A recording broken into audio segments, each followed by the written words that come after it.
پر ہم کوشش کریں گے کہ بہت بالکل یہ وہ ٹھیک کہہ رہے ہیں. شہباز شریف صاحب, شریف فیملی اور زرداری صاحب, زرداری فیملی کو ہمیشہ اپنی ذاتی معیشت کی بہت فکر ہوتی ہے, اور ذاتی معیشت کے حوالے سے انہوں نے جو اس ملک میں لوٹ مار کی ہے وہ ثبوت ہے اس کا. تو پاکستان کی معیشت کا انہوں نے پہلے بھی اقتدار میں رہ کر جو حال کیا سامنے ہے, اور یہ recently P D M one کی صورت میں جو انہوں نے تباہی کھیلی ہے وہ بھی سامنے ہے. اب پی ڈی ایم ٹو آ گئی ہے ایک اور بغیر مینڈیٹ کے. تو باقی ملک کی معیشت کا تو میں سمجھتا ہوں اور مجھے یقین ہے اور سب کو پتہ ہے کہ ان کو کوئی احساس نہیں ہے. ہاں, جبکہ ذاتی معیشت کے لیے اپنی وہ بھرپور لگے ہوئے ہیں, اور اس دفعہ بھی وہ پریشان ہیں کہ ملک میں اتنا پیسہ جب نہیں ہے تو ظاہری بات ہے جب پیسہ ہوگا ہی نہیں تو یہ کہاں سے کھائیں گے, اس کے لیے بہت پریشانی ہے ان کو. اچھا, خبریں یہ چل رہی ہیں کہ عمران خان کو جو چھوڑ کے گئے تھے لوگ وہ واپس آ سکتے ہیں, کیا یہ خبریں ٹھیک ہیں کہ جو لوگ چھوڑ گئے ہیں واپس آئیں گے؟ دیکھیں, عمران خان صاحب ہمارے لیڈر ہیں, یہ پارٹی ان کی ہے, ان کی مرضی ہے, وہ جس کو لینا چاہتے ہیں جس کو نہیں لینا چاہتے ہیں, یہ ان کا فیصلہ ہے اور ہمیں ان کا فیصلہ قبول ہے. اچھا سر, شہریار افریدی کے حوالے سے شہریار افریدی نے اب ایک تو D G I S I اور آرمی چیف کا نام لیا, انہوں نے کہا کہ ہم ان سے بات کریں گے, حکومت سے بات نہیں کریں گے. ان کی ایک بات ہے, انہوں نے ایک بیان دیا ہے, انہوں نے کوئی رابطہ ہوگا تو اس کا جواب تو وہی دے سکتے ہیں, مجھے تو نہیں پتا.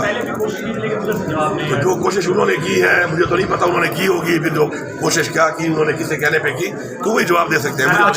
نون لیگ اور پیپلز پارٹی کو ہمیشہ کہتے ہیں موروثی سیاست کرتے ہیں, آپ نے اپنے حلقے سے بھائی کو میں نے بنوا دیا, کوئی برکت آپ کو نہیں ملا تھا اس کے بارے میں؟ آپ ذرا ریکارڈ چیک کر لیں نا, میرے بھائی کے مقابلے میں کسی نے ٹکٹ کے لیے اپلائی کیا تھا, نہیں ٹکٹ کے لیے اپلائی ہی نہیں کیا. اور موروثی سیاست کی جو آپ بات کرتے ہیں اس میں فرق ہوتا ہے. ایک بندہ الیکشن لڑ کے جیت کے آتا ہے اور وہ خود کمپٹنسی پہ نہیں آتا ہے, وہ اس میں نہیں آتا. ہاں, آپ امپوز کریں کسی کو تو وہ اس میں موروثی سیاست میں آتا ہے.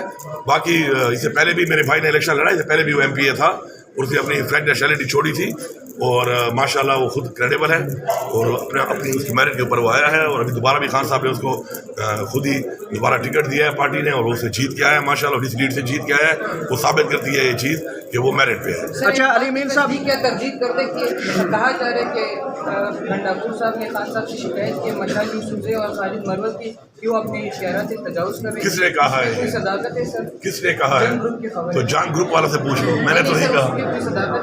نہیں تو مجھے پتہ ہی نہیں ہے, ایک بات میں نے کی نہیں ہے, جو خود اپنی طرف سے بات بنا رہا ہے تو اس کا جواب بھی وہی دے سکتا ہے. علی امین صاحب یہ بتا دیں کہ آپ کوئی بڑی کال دے سکتے ہیں اسلام آباد کے لیے ورکرز کے لیے, کیا لانگ مارچ ہو سکتا ہے, ملین مارچ ہو سکتا ہے, یا کوئی دھرنا بھی جا سکتا ہے؟ خان صاحب جو ہے وہ بیسیکلی خان صاحب ہمیشہ سے ملک کی بات کرتے ہیں, ملک کے اداروں کی بات کرتے ہیں, اور وہ یہ سمجھتے ہیں کہ جو چیز ملک کے لیے بہتر نہ ہو, ملک کے اداروں کے لیے بہتر نہ ہو, ہمارا ہر فیصلہ اسی کے حساب سے ہوتا ہے. تو یہ جو اختیار ہے وہ خان صاحب کا ہے.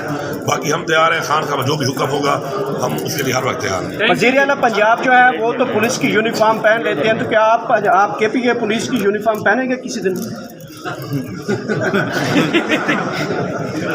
وہ تو بھی بہت کرتی ہوگی, پھر آپ کہیں گے کہ وہ بھی آپ کریں گے یا نہیں کریں گے.